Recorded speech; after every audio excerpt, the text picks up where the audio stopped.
Let's create a super detailed sandstone environment. So I will start with slump, which will give us this terrain. Maybe I'll play with the scale just a little bit. Okay, that's good enough.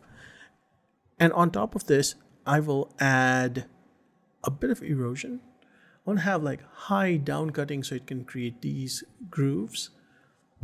But I also want to reduce the details as much as I can because I don't want to have too many smaller shapes. Another way to do it is to increase the erosion scale. Like if I were to use a low erosion scale, then you would get this. So yeah, I'm going for a high one. So that's good enough for now. And then on top of this, I'm going to add some fractal tears. So that's creating this, stratified structure right here. And then on top of this, I will add more erosion. This I'm going to kind of leave on default. That's fine. Or maybe I will reduce the scale at least. And then on top of this, I'm going to add the sandstone node. So here you can see it's starting to add all that beautiful detail. But I want to go into the detailing phase just yet. I still want to kind of carve the shape. So I am going to use a high spacing amount, like so, and then use 3 passes.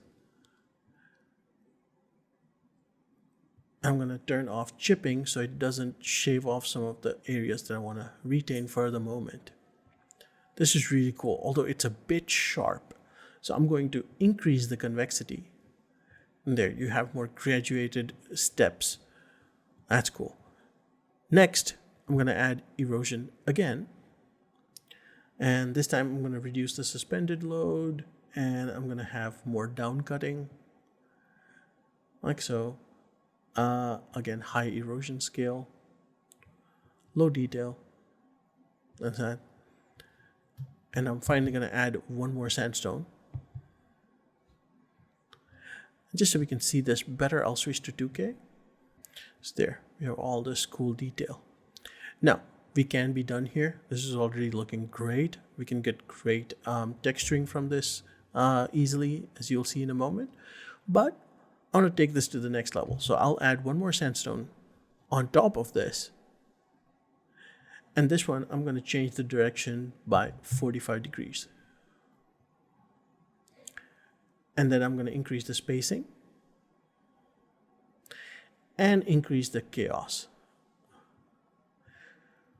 That is what creates this extra level of chipping on all these delicate layers. So that's already looking cool. Now, one of the things we can do is I can take the layers from here and the layers from here, combine them by using, let's say I'll just use max. And then auto level, you can see that's where all the strata are. And then I'm going to add a sat map to this.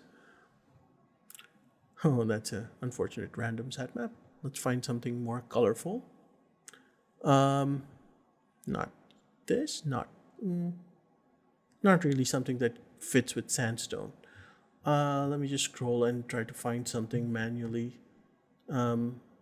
Oh, there you go. Oh, that's beautiful. That's perfect for sandstone. This is what it actually looks like often, especially if you've had rain and the stone's been beautifully washed. I'm going to run color erosion on this afterwards, so I'm not too worried about some of the striations everywhere. Okay, let's have this. Then I'm going to take the sandstone and I'm going to add sediments on top of it. So this thing is now covered in sand. And I'm going to reduce the scale, but increase the number of passes so that we get this look. A lot more sand. And let's go here and let's look at this. And in this one, I'm going to go add another sat map. I think, yeah, these two fit well enough for sand. Maybe I'll just go for like ultra noise or roughness. So there are no clear lines, at least for the sand part. And then let's bring these two together, use the sediment output. Let me actually add an adjust node so we can see it. That's the sand depth. And so this I'm going to increase with shaper so we get the effect all the way, maybe even auto level, or rather it is already auto level, so you don't need to do that. But yeah, shaper maximum, that's great. I can also use strong to really fill it in all the way. And then, as I said, we'll provide this as the mask for the blending. And let me go here because this is coming from a complicated route. On right click and use this as the underlay. And then when I go here, there, we get to see this. So that's cool. Now let's make it cooler. I am going to go to the sat maps. So we had all these lines here. And I think I'm gonna not auto level them. We're double auto leveling. So it was leveling there, and then it was also auto leveling here. So I'm going to go none on this. So there, fewer strata lines, and so we get a bit more even coverage. You can choose bias to move things around if you like. I'm kind of fine with however things are. Maybe I'll add a little bit of roughness, just a little bit. And we have this. And so the next thing I want to do is I want to take this one and then add color erosion. And I'm going to bring it to this for height because I don't want it to use the version with the sand. I wanted to use the version with the sandstone. Usually I avoid high flow because it just doesn't look that good.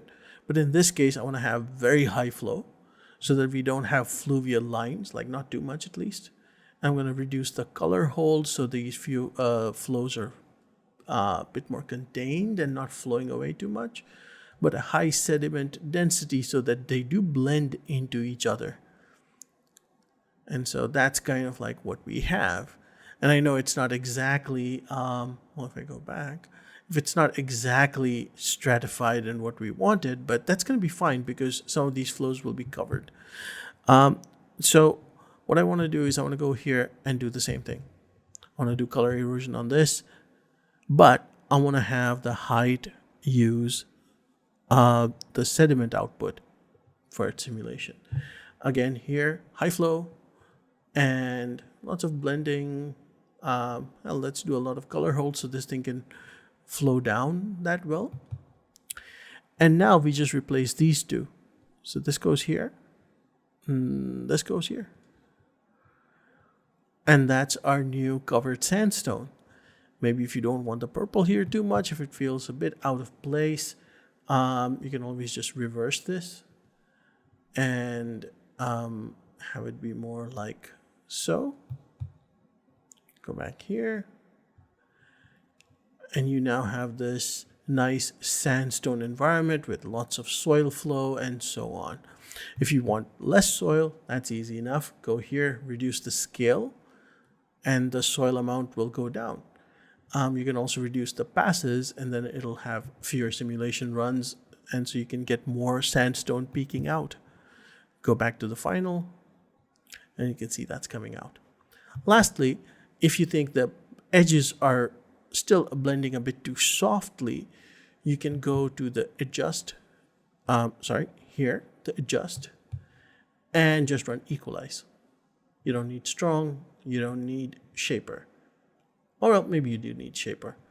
But yeah, you equalize. And then when you go here, you'll have very crisp boundaries. You probably don't want it to be this crisp. And that's why shaper, reset, that's good. Go here. That kind of works.